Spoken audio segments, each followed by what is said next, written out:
How do you feel? I'm feel. Good. I'm very feel. How you feel? I'm feel. I'm very feel. How do you feel? I'm feel. I'm very feel. You feel? Yes, I'm feel. I'm very, very feel.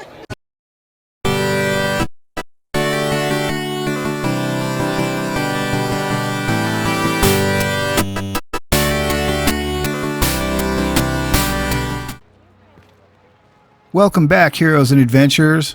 A lot can change in a few days. I'm still the Ancient Gamer, but Skyrim Special Edition is now Skyrim Anniversary Edition. On PC, the mod scene is temporarily in full disarray. People's games and saves are going down faster than the least popular cheerleader on the backup JV squad. On console, this transition has been smoother, but not without hassles for those with established load orders and mature save files. But for PC players and modders and mod authors, they've been hit by a full-blown modpocalypse. My papa says I'm a good The big question for me is, did this have to happen?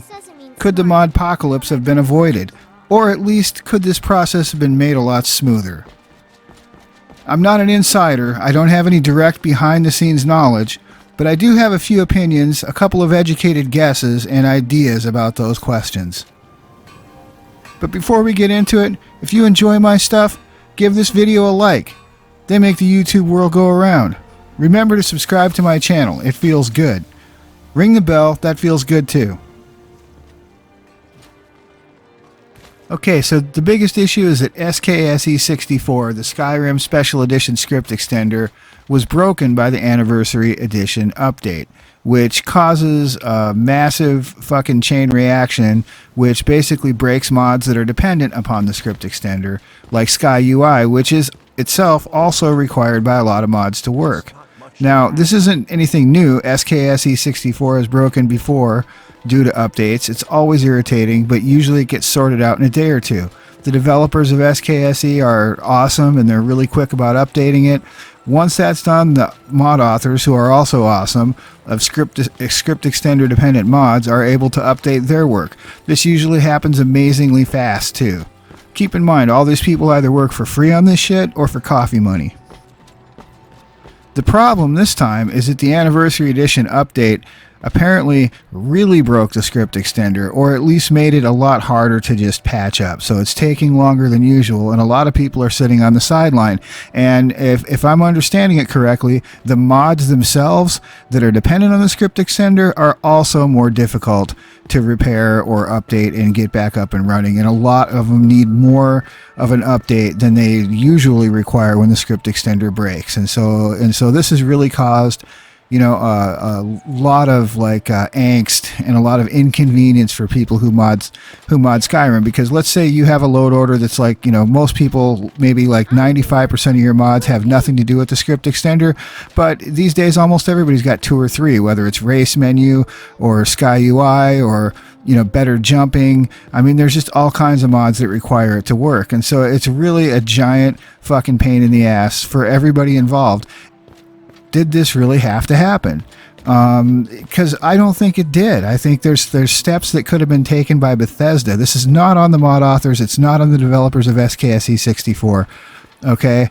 And I'm not really even trying to shit on Bethesda, but I think there's some things they definitely could have done that would have made this work a lot fucking smoother than it did. So the way I see it is there's 2 ways Bethesda could have gone about giving us the Anniversary Edition update. Well, one of them is to not make it an update. They could have just released it as a standalone game. You know, it gets a different desktop icon. It has a different, you know, a different set of game files that's in your Steam apps or you know, however you play it. You know, and there's pros and cons to that. You know, on one hand, we'd have a fresh game, a separate instance of Skyrim, which we could play with to our heart's content, and it wouldn't mess or fuck up the game we already have that we love so much. On the other hand, it would have caused a split in the mod community. You know, a different kind of modpocalypse, kind of like the one where the original version of Skyrim got left behind and Skyrim Special Edition came out. And for a long time, Skyrim, old Rim was the place to go for mods because it had more mods. It took a long time for Special Edition to catch up, and so maybe they went the update route to avoid another situation like that. Maybe this was preferred by mod authors that they talked to. I don't really know. Like I said, I'm not an insider, but there was one or two ways they could have gone about it. So now let's just say that the update route that they took was probably the lesser of two evils. So how could they have made this all smoother? To be fair, Bethesda is probably the best studio in terms of reaching out to the modding community. But keep in mind, that's compared to 95% of publishers doing exactly nothing. Zero. Nada in that department. Shit, Rockstar and Nintendo fucking go after modders. So Bethesda can slip a copy of Anniversary Edition to the dude behind the script extender 2 weeks early and come off like heroes. And in the article I read, dude seemed to be pretty grateful to get it early too, like that was better than usual. Bethesda seems to be cognizant of the fact that mods, the modding community, and mod authors play a massive role in the epic lifespan of their games. In particular, Skyrim. Think about it. Skyrim is more alive today, 10 years later, than most brand new games. A huge part of that is because of the mods and the people who make them. It would be hard to quantify in terms of an exact number, but the amount of cash in raw game sales that Bethesda has raked in as a direct result of the mod scene existing for their games the way it does is a substantial amount. Gamers who mod their games are the hardest of hardcore fans, the premier lovers of your product, your most loyal customers. So when you are set to release a new version of your most popular game via update that you know will break the delicately constructed art project toiled over for years, games and load orders of these people, it's a no fucking brainer to invest in a smooth transition. How could they do this? Simple. Put a fucking team on this shit. Or at least one really capable person whose only purpose is to serve as a liaison between BGS and mod authors. A logistical coordinator to increase the bandwidth between mod authors and Bethesda game studios. I'm not talking about every person who's ever made a goddamn follower mod, but the standout mod authors. The developer of SKSE, the top 5 or 10 SKSE dependent mods, at least. These people should have a bat phone, and when they use it, someone should pick it up.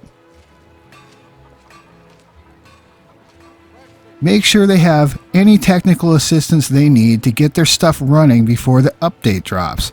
Shit, all these people should be getting a Thanksgiving turkey and a fucking Christmas gift bag every year. Outreach. Bethesda's games are different. Many people buy them specifically for the mods. They should look at this as just another part of getting their game ready to launch, making sure it works for the people who want it the most, and if it's a game-breaking update, a fix is already in place. Keep in mind, from a financial standpoint, what this would cost BGS is fucking pocket change. As expenses go, they wouldn't even feel it. From a PR standpoint, this is also low-hanging fruit for them.